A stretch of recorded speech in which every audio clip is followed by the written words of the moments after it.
విజయవాడలో వరదలు బీభత్సం సృష్టించాయి. ఇప్పటికీ చాలా ప్రాంతాలు ముంపులోనే ఉన్నాయి. వరద ప్రభావిత ప్రాంతాల్లో సహాయక చర్యలు కొనసాగుతున్నాయి. ఇక వరద ప్రభావిత ప్రాంతాల్లో సీఎం చంద్రబాబు విస్తృతంగా పర్యటిస్తున్నారు. ఇవాళ జేసీబీపై ముంపు ప్రాంతాల్లో పర్యటించిన సీఎం చంద్రబాబు గర్భిణీ మహిళలను చూసి చలించిపోయారు. వెంటనే సీఎం ఆదేశాలతో ఆయన కార్యదర్శి రాజమౌళి గర్భిణీ మహిళలను ఆసుపత్రికి తరలించారు. ముంపు ప్రాంతం నుంచి గర్భిణీ మహిళలను ట్రాక్టర్లో తీసుకెళ్లి ఆ తర్వాత మెయిన్ రోడ్ నుంచి అంబులెన్స్లో తరలించి ఆసుపత్రిలో చేర్పించారు.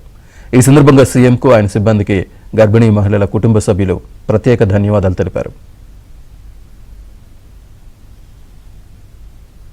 ఇదే అంశానికి సంబంధించి పూర్తి డీటెయిల్స్ మా కరెస్పాండెంట్ సత్య అందిస్తారు. సత్య, శ్రీనివాస్, వరద ప్రాంతాల్లో ముఖ్యమంత్రి పర్యటన సందర్భంగా నేడు చాలా కీలకమైన సంఘటన జరిగింది. ముఖ్యంగా గర్భిణీ స్త్రీ ఒక ఆమె వరద ప్రాంతంలో చిక్కుకొని ఆసుపత్రికి వెళ్లలేని పరిస్థితిలో ఉన్న విషయం ముఖ్యమంత్రి దృష్టికి వచ్చింది. ఈ రోజు 4:30 గంటల పాటు వరద ప్రాంతాలు ఎట్టి పరిస్థితుల్లో తాను పర్యటించాలని నిర్ణయించుకున్న ముఖ్యమంత్రి ఆయన ఒక జేసీబీలో వరద ప్రాంతాల్లో పర్యటించారు. దాదాపు 22 కిలోమీటర్ల మేర తన పర్యటనను కొనసాగింది. ఈ మధ్యలో ఒక గర్భిణీ స్త్రీ వరద ప్రాంతం నుంచి ఆసుపత్రికి వెళ్ళలేక ఇబ్బంది పడుతున్న విషయాన్ని ఆయన దృష్టికి వచ్చింది. వెంటనే 31 సంవత్సరాల లక్ష్మి అనే గర్భిణీ స్త్రీని తమ సిబ్బందితో చెప్పి ఇమీడియట్ గా ఆసుపత్రిలో జాయిన్ చేయాలని ముఖ్యమంత్రి ఆదేశాలు జారీ చేశారు. ముఖ్యమంత్రి వరద ప్రాంత పరిశీలన సందర్భంగా కండ్రిక ప్రాంతంలో ఈ సంఘటన జరిగింది. ఈ విషయంలో తెలుసుకున్న వెంటనే ముఖ్యమంత్రి సిబ్బంది ఆమెను ఒక ట్రాక్టర్ లో ఎక్కించి మెయిన్ రోడ్ వరకు తీసుకువచ్చారు. సీఎం ఆదేశాలతో అక్కడి నుంచి ఒక అంబులెన్స్ లో పాత గవర్నమెంట్ ఆసుపత్రికి తీసుకొచ్చి స్వయంగా వారే అడ్మిట్ చేశారు.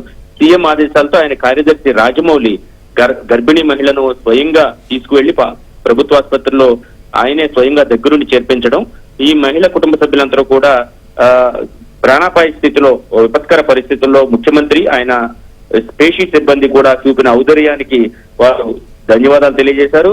వారు చాలా మానవత్వంతో వ్యవహరించారని కూడా వారంతా కూడా చెల్లించిపోయిన పరిస్థితి అయితే ఉంది. ఈమె బాంబే కాలనీ కండ్రికకు చెందిన 31 సంవత్సరాల లక్ష్మి ప్రత్యేకంగా ముఖ్యమంత్రికి ఆయన సిబ్బందికి కార్యాలయ సిబ్బందికి కూడా ధన్యవాదాలు తెలియజేశారు.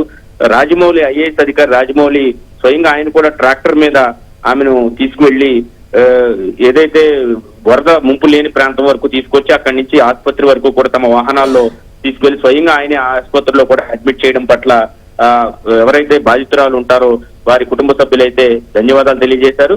ముఖ్యంగా ముఖ్యమంత్రి ఈ స్థాయిలో స్పందించడం పట్ల బాంబే కాలనీ వాసులు కూడా ఆశ్చర్యం వ్యక్తం చేశారు. గతంలో ఇటువంటి ప్రమాదాలు జరిగినప్పుడు ప్రభుత్వం ఎప్పుడూ స్పందించలేదు. ఈ స్థాయిలో ప్రభుత్వం స్పందించడం తమకు ఆనందాన్ని ఆశ్చర్యాన్ని కూడా కలగజేసిందని వారంతా చెబుతున్న పరిస్థితి అయితే ఉంది. ఒక రకంగా ముఖ్యమంత్రి ఆయన కార్యాలయ సిబ్బంది చూపించిన మానవత్వం పట్ల వారంతా కూడా చెల్లించిపోయారు. అటు ముఖ్యమంత్రి కూడా వారికి ఏ కష్టం వచ్చినా ఇమ్మీడియట్ గా తాను స్పందిస్తా అని కూడా హామీ ఇవ్వడంతో వారంతా కూడా సంతోషం వ్యక్తం చేస్తున్న పరిస్థితి అయితే ఉంది. Right Satya, thank you.